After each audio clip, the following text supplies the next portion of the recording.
Anya is the blockchain operation lead with Powerledger, which is a global software company, has been trading crypto since 2007. Anya has. She knows all about it, and I just wonder if the opinion and the thoughts of where crypto was heading 12 months ago is different now. Lovely to talk to you again, Anya. Good morning. Hi, Nadia. It's great to speak with you again. So, first of all, just if we could quickly cover the basics of cryptocurrency, what do you need to buy cryptocurrency? Well, cryptocurrency is really a new financial instrument that is a byproduct of blockchain technology.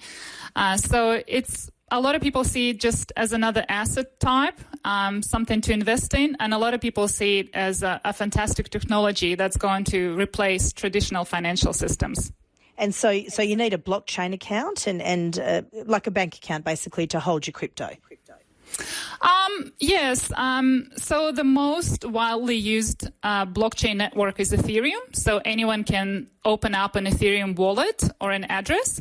So you don't need to apply. You don't need to get anyone's approval to get a wallet. And once you have that wallet, you can buy Ethereum, and that's where you basically would hold your funds, and then you can transfer that in cross borders from wallet to wallet. It's really a decentralized system that's not run by a firm. It's run by a network of computers. And are there fees involved? Yes, there are fees. They are charged in ETH as well.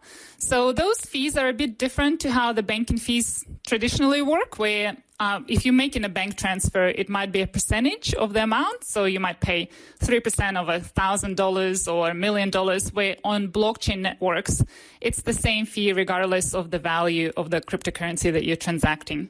Okay. Oh, so the major players now, it all started with Bitcoin. What are the major players now? I mean, how many cryptocurrencies are there that people can trade in? Oh, there are thousands now. Bitcoin is still very prominent. It's used more as a store of value just because the Bitcoin blockchain network is a bit limited from the technical point of view. Ethereum network is where a lot of new developments are happening. A lot of the new cryptocurrencies actually live on the Ethereum network, so they range anywhere from really valid, amazing projects to scammy projects. So it's really buyer beware. And then there is a lot of new blockchains that coming up, which are just faster, much greener, able to compete with centralized payment systems such as Visa or MasterCard, so able to process thousands of transactions per second. Okay. Are there any in Australia? Are there any Australian ones? There are a lot of projects in Australia. So Powerledger for one, where we facilitate energy trading on blockchain. There's quite a lot of projects that would be showcased at the Blockchain Week that's happening this week.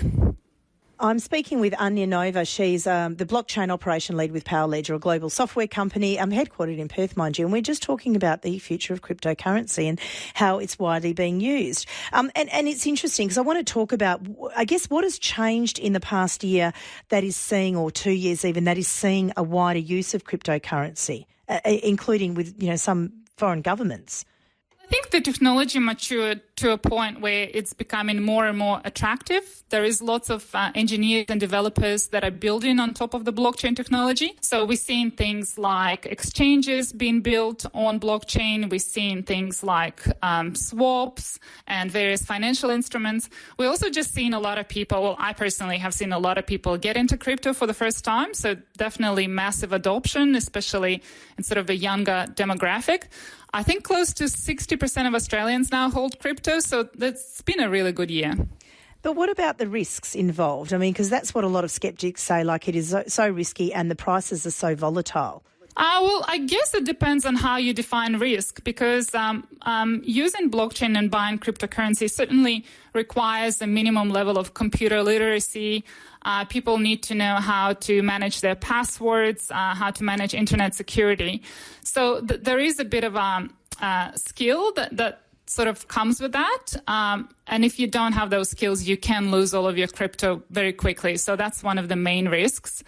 And there is a bit of volatility as well, but we also seen a lot of volatility just more broadly in the economy, in world economies. We've seen a lot of inflation. So people often go into crypto in order to protect themselves against currency devaluations and inflation. Okay. Interesting too. the way it's being used. I was interested to see the Ukrainian government over the weekend has a pinned tweet on its official Twitter site saying we are now accepting donations in crypto. And if you want to send money, this is the way to do it. I mean, is that unusual? I think it's a really good move because sending crypto is something that can be done really quickly, cross-border. You don't necessarily have to wait days for bank transfers. There is a lot of people that made a lot of money in crypto, so you appeal to them as well. They're happy to share some of their newly gained wealth with the Ukrainian government. I think we'll see more and more of that. Okay, and then interestingly, I see reports that Russians, for instance, are now buying crypto to bypass the economic sanctions placed on their government. Does that mean that there is some unregulated activity that is able to happen in the world of crypto? Well, the sanctions were mostly imposed on the government and some of the key banks and some of the oligarchs in Russia. So I think that, day-to-day people that are maybe saving for their first house in Russia, or maybe they've just retired, I think they're really worried about ruble devaluation. So a lot of them are trying to buy anything that they think will hold its value, such as gold, silver, US dollars, and a lot of them have gone into crypto for the first time because it is something that you can buy relatively quickly. I think we'll definitely see a lot more crypto purchases happening both in Russia and in Ukraine. And it has to do with the fact that you can buy those assets really quickly. You can move cross-border. You don't have the capital controls that might be imposed by the governments. So I wouldn't necessarily call it a loophole. I would just see it as... Oh, are you there? We seem to have lost Anya. We'll see if we can get her back for you. It's 6 to 10. Now, I hopefully have found Anya again. Are you back with us, Anya? Yes, I'm here. Anya Nova there. She's with Powerledger. We're talking about cryptocurrency. And if I can just get back, another question's come in. This is really interesting because Pete says, Nadia, someone told me recently in the financial circles that Vladimir Putin was one of the chief instigators and primary owners of cryptocurrency and Bitcoin. So it's an interesting topic, if this is correct, but also quite worrying. Is he a champion of this as well? Well, I'm probably not the right person to talk about, his personal holdings. Russia has been quite, I think, not decisive on cryptocurrency because I've heard news both pro and against cryptocurrency, and I don't think there were any public statements, at least to my knowledge, about who owns it. But it's absolutely possible. I think a lot of wealthy people around the world would be purchasing quite a lot of cryptocurrency in order to diversify their assets. Who else will cryptocurrency be of interest to moving forward? How else are you going to see it used?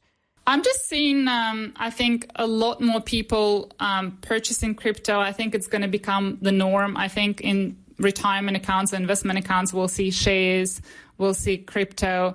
I think a lot of the traditional financial institutions, such as banks and traditional exchanges, will be adopting some version of cryptocurrency. Governments obviously considering issuing their own cryptocurrency. El Salvador has adopted Bitcoin as a method of payment in their country. There is a lot of advantages from a technological point of view in those transactions being more transparent and just faster. What about security? Does that become an issue? And also a couple of questions on the text about, potential money laundering and how do you limit that with cryptocurrency? So can you talk to those security issues? Well, money laundering, basically any firm that's working in crypto that has to register, such as a centralized exchange, maybe Binance or Coinbase or Kraken, which is where most people buy crypto. They typically have to comply with all the anti-money laundering regulations. So let's just take an example of the Freedom Convoy with Canadian truckers, where people did donate cryptocurrency to their wallets, but then they weren't able to actually withdraw the cryptocurrency into Canadian dollars using those exchanges because the exchanges were asked by the Canadian government to limit those transactions.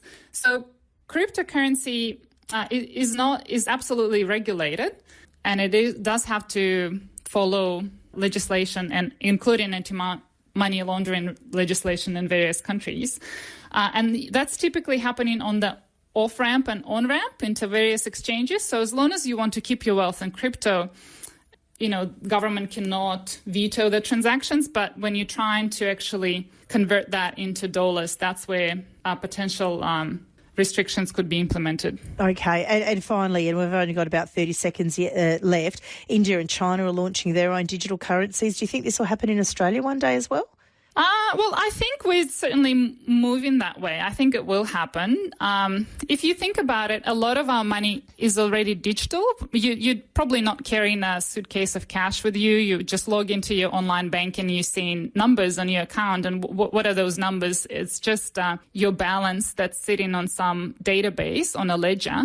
So blockchain technology, it's really the same as that ledger. It's just done in a more decentralized way. So I think there are absolutely advantages to the government facilitating crypto transactions that way and issuing digital Australian dollar. I'll leave it there. I do appreciate your time. Thanks again for the chat. Anya Nova there, blockchain operation lead with Powerledger, which is a global software company based here in Perth.